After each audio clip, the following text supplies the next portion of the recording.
Is there such a thing as a soul? What is death? How do you define your sense of a self? Themes and ideas surrounding life, death, and the very nature of human existence aren't exactly what one comes to expect from the average puzzle game. In fact, a lot of video games avoid addressing these questions entirely, as it is quite a tough task to include a discussion about such issues and not seem to be being a bit pretentious. Yet somehow the Swapper manages to showcase these themes in a mature and interesting way, whilst also combining them with some amazing puzzle mechanics and ideas. Taking place for the majority of the game aboard an abandoned spaceship, the Swapper puts the player in control of an Isaac Clarke lookalike, whose task is to find an escape from the derelict vessel. The player's objective is to solve various puzzles throughout the ship, which in turn rewards them with orbs, which are required to progress. Aiding the player on their quest is a device called the Swapper. This contraption allows the player to create up to 4 clones of themselves. These clones mirror the same actions as the player, so if the player moves to the right, so will the clones. If the player jumps, they will also jump. It is also possible to swap over to another body, enabling not only complex puzzles to be solved, but also complex themes and questions to be raised. According to the lore featured in the Swapper, when one uses the Swapper device to switch to another clone, they are transferring their very essence over to that body, meaning that in theory, although the player character is now inhabiting a new body, they are still the same person. This leads the game to ask questions about the ethics of the player's actions, and also ask the player to consider the ethics surrounding the possibilities that could come from using such a device. Sure, it might seem like a good idea to allow a terminally ill person to swap their soul into a younger, healthier body, but who are we to play God? And what if someone manages to get hold of the Swapper technology and abuse it? I found the narrative to be extremely thought-provoking, but for those who aren't interested, they will be glad to know that it isn't forced down the player's throat. Those who wish to ignore the story completely can, as it is mainly presented via optional data entries on terminals scattered throughout the environment, and vague infrequent statements which pop up on the screen. I should note that I am playing on the Wii U version, in which the data entries appear on the gamepad rather than the TV, which I found to be a nice little touch. The gamepad also displays the map and allows for touchscreen gameplay. Despite these added extras, I do find it a bit annoying that the gamepad is the only controller that can be used when playing the Swapper and Wii U. I would have liked to play with the Pro Controller instead, but that minor issue withstanding, the Wii U version is still a near perfect port of the game.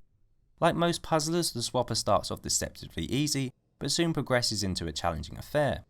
New puzzle mechanics are introduced at a decent pace, movable objects, areas in which swapping or cloning cannot be used, and inverters that switch the player's orientation are just some of the ideas that appear as the game moves forward.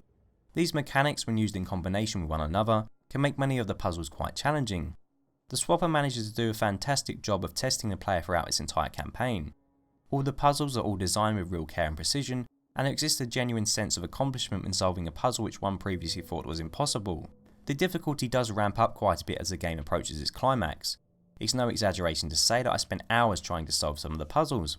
A few of them I had to leave and come back to the following day, as it had gotten to the point where my brain couldn't process anymore and just had effectively given up. However, during the time I spent away from playing the Swapper, I was constantly playing out scenarios in my head, trying to solve the next puzzle that I was stuck on. More often than not, when I came back to the game the next day, something in my brain clicked and I managed to make it past the section that I had previously had so much trouble with. I believe that the true test of the quality of the puzzle game is whether one finds themselves thinking about a solution when they are not playing the game. I know I did the same with Portal 2, and the Swapper manages to pass that test with flying colours. Despite trying my best not to complete the game without any help, I am ashamed to admit that I did have to search online in order to find out how to overcome one particular puzzle that troubled me for a couple of days. That isn't to be seen as a problem with the game though, but rather just an indication of my skill level.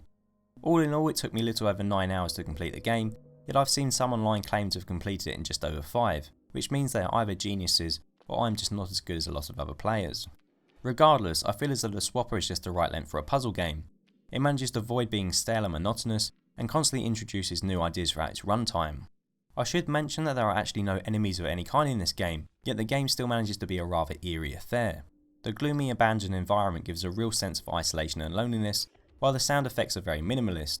Sometimes the only noise will be the player's footsteps, which only serves to make the experience more unnerving. Despite most of the game world being dark and atmospheric, there also exist the occasional moments of calm and hope. Arriving at an abandoned greenhouse to see it bursting full of plant life is a moment that sticks out to me because of how beautiful and paradoxical it was compared to the rest of the game. To conclude, the Swapper is a clever little puzzler, which manages to combine great puzzle mechanics with an interesting narrative. There has been a great deal of care not only given to the gameplay, but also to the environment and the universe in which the Swapper takes place. Those looking for a game which provides both thought-provoking gameplay and ideas will be in for a treat.